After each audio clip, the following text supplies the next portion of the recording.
රන්වන් පාටයි සොමනලයා රෝස මලේ පැණි බීලා ගියා. ආයෙත් ඒ විද ඒ සමනලයා මල්වල පැණි බොට්ටා. මේ කවුද?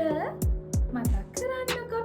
මේ තමයි මල්වල පැණි බොන්න එන චෝටි සමනල පැංචි. එහෙනම් ඔන්න අද අපි අදින්න යන්නේ අන්න එයා. ඔන්න එහෙනම් අපි අදිනවා. මෙයාගේ ලස්සන මූණ.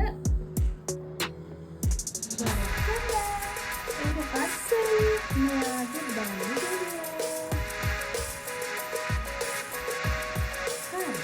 මෙයාට තියෙන පුතේ ලස්සන පිටාට දෙකක්.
පිහාට වන මෙයාගේ ගොඩාක් ලස්සන.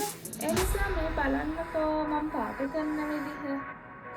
මෙන්න මෙහෙම හැඩයක් ඇඳගෙන එයා අතේ කැමති පාටක් ගන්නවා.